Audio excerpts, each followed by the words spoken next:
What is up YouTube? Derek here from DW Designs, and welcome back to the channel, and welcome to part 5 of repairing this sandrail, guys. If you guys haven't seen the other videos, go back and watch them if you'd like. If not, it won't hurt my feelings. As you guys know, on the topic of repairing this sandrail, we're going to be talking about rosette welding and splicing two tubes together to make it one solid joint. If you are new, please subscribe. If you guys learn anything or gain any value, I'd greatly appreciate it. And let's hit the intro.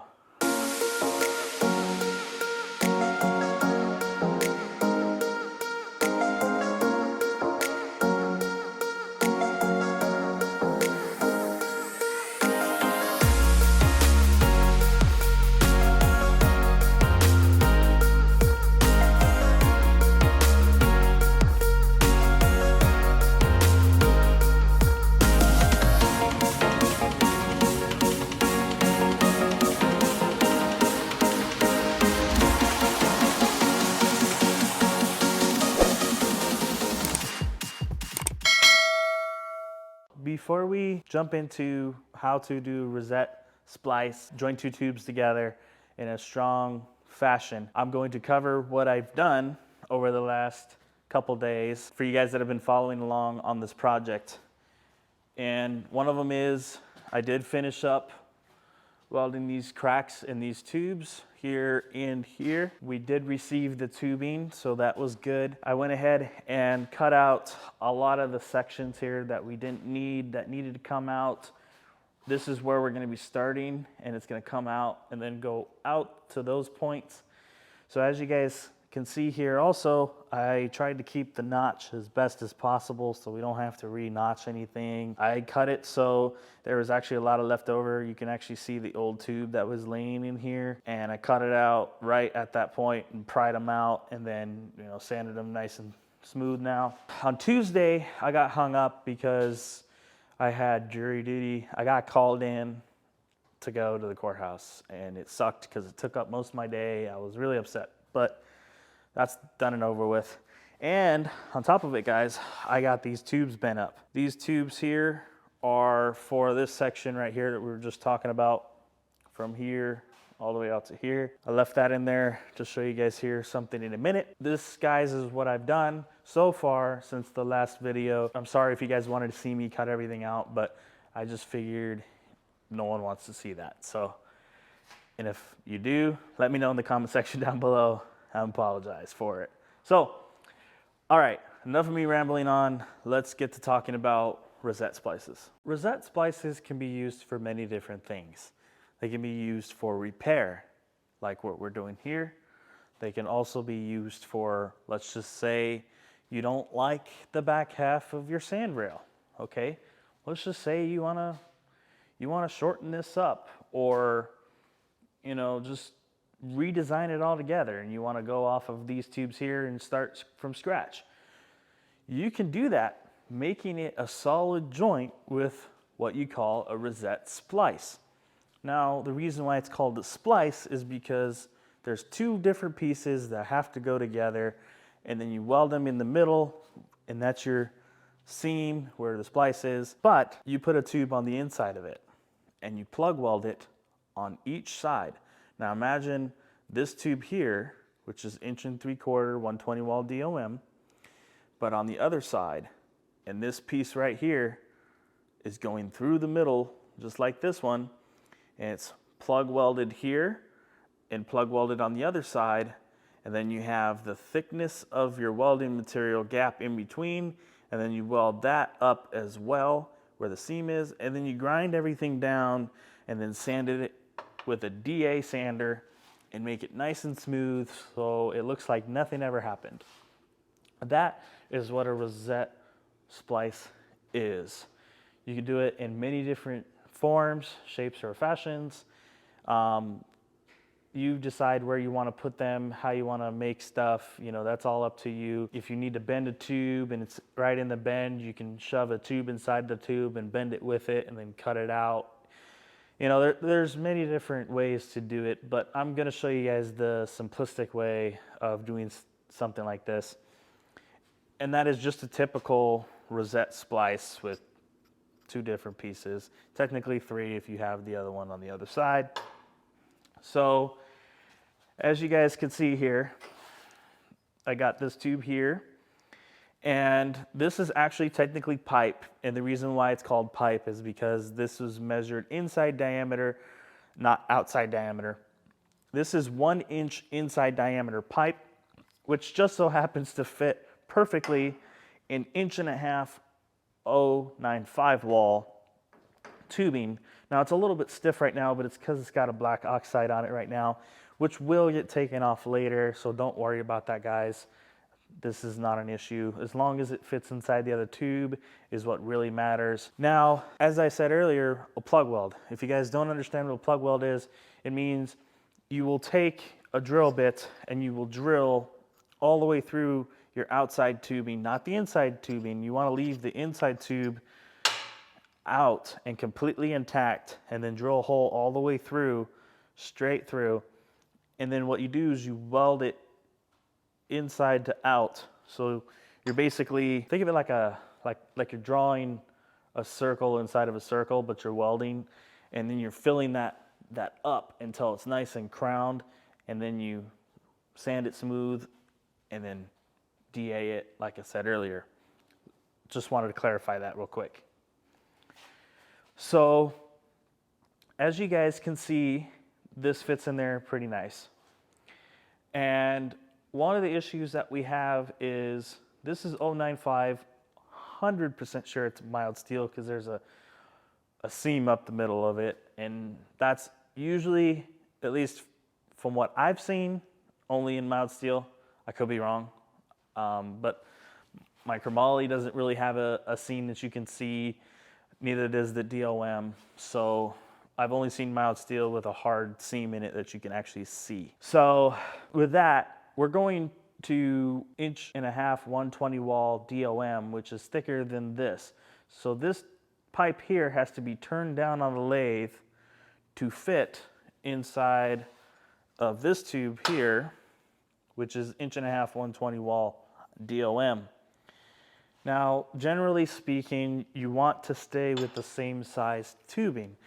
I would not recommend to anybody changing the size of tubing unless necessary. I'm doing it because of the fact that this, I'm pretty sure, is mild steel. It's not supposed to be. This is why this whole front structure is flexing and bending and all that really, really bad. So we're doing 120 wall DOM along here. But if you're gonna do that, it is very critical that you pick a spot where you know your seam is going to be strong, which is why I cut everything else out here, and I'm gonna put the seam right in here because we're gonna have this tube backing this tube, and this tube backing this tube, and this tube's gonna come up here and fish mouth into there and get welded into there as well. So we're gonna have 3 points of contact of where it comes out here, and this should not flex at all or break. It's probably gonna flex, everything flexes. I'm not saying there shouldn't be no flex in these sandrails, but you know, it should be minimum. The fact that I can take this jack loose right now, guys, and literally lift this whole thing up and down at like a 1/2 inch, it's bad. It's not strong enough. So that's why I'm going the thicker tubing up here, and we're gonna replace it so that way it's a lot stronger. We're gonna gusset it with all the thicker tubing and stronger stuff, so it'll help brace this bottom section as well. Hopefully that's making sense, guys. I'm having a hard time talking today, but hopefully it's making sense so far. So make sure you're diligent about where you place it if you're gonna do that. Don't just put it anywhere because that can cause problems. One thing before I forget to mention how deep should it go? Well, that's really up to you. The more flex on a part, or the more that it's possible that it can move, you're gonna want to give yourself a little bit more tubing in length that goes in between each tube, where you rosette weld it at in the seam. So for example, in this section here, I'm probably gonna give myself about 4 to 6 inches of tube off of this piece here. And we're gonna slide it inside there and rosette weld it here. And then put the other tube in, it gets rosette welded over here somewhere. And then the seam. And this tube's gonna have to be turned down a little bit on the lathe because we're using 120 wall instead of 095 wall. So I'm gonna figure out how much in length exactly I want. I'm thinking about 4 inches or so, which will be a good amount. That's what she said. And then we'll go ahead and cut it, and then we'll put it on the lathe and we'll turn it down to size. And then we'll sand all this black oxide stuff off of it and get this side prepped. So that way we can slide these tubes on here. We're not gonna be welding today. We're just going to be getting things organized and set up. It's official. I've decided 4 inches it is. We're gonna go cut it right now. And we're gonna go chuck it in the lathe. We're gonna mark half first before we put it in the lathe, and then we're gonna turn half of it down to fit in the 120 wall.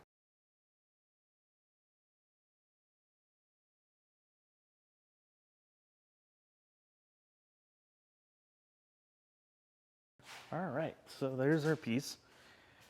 Half of 4 is 2, so we're gonna go ahead and mark 2 inches on this guy real quick. Let's set you guys down. We're gonna take it over to the lathe. We're gonna shove this guy right in there. If you guys are wondering, this is a 1942 LeBlanc lathe. We're not 100% sure if it served in World War II, but we do have a slight suspicion that it has. It'd be cool if it has been. All right, so let me get the tooling set up, which I don't have set up yet, and then I'll bring you guys back. All right, so we got the lathe all set up. Tooling is on, ready to go. We're gonna grab the dowel calipers, zero them out, and then we're going to measure the inside diameter of this 1.5" 120 wall DOM. Let me wipe the inside out here real quick. Just make sure we don't have any junk or burrs hanging on there to keep the calipers from reading correctly. So we have 1 inch, 254 thousandths, pretty much all the way around, 55. Okay, so that's 1 1/4 inches. So let's turn that tube down to 1 1/4. I got it centered here. This is not precision, so don't worry about being super precise. It just needs to fit inside the other tube snugly. Just letting you guys know, we're not looking for aerospace engineering perfection, okay? Let's just get that straight now. So, all right, so we're gonna go ahead and turn this on. And by the way, make sure everything clears properly. We're gonna go in here and we're just gonna make it just to where it touches. Right there.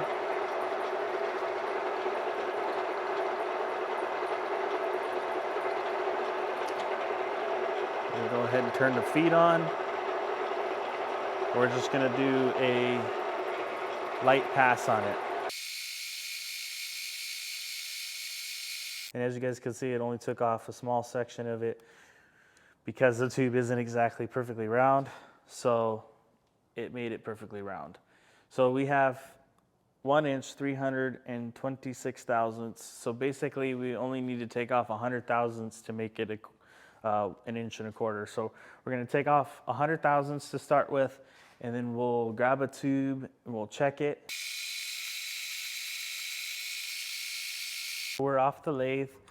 I went ahead and used some Scotch-Brite, cleaned it up quite a bit, and it fits right in there. So very little play at all, if any, and that should just fit right in there, just like that. Perfect.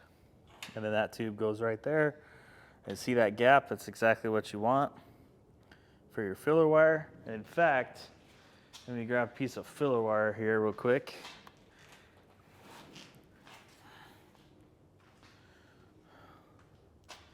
You'll want that gap out the thickness of the wire. Alrighty guys, that concludes everything in it. I'm just kidding, that doesn't conclude everything in this episode. I still gotta show you where to drill the holes on this. That's what we'll be doing next. Things are gonna get a little spicy. No, I'm kidding. All right, so this is about 2 inches right here, pretty much right there.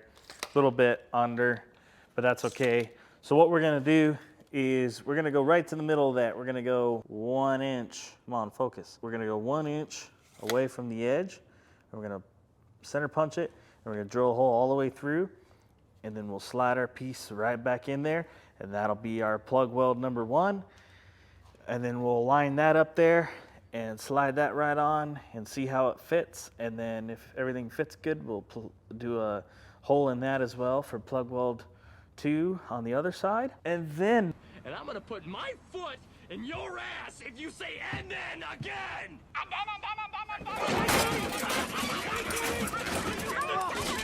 And we'll be finished with the episode.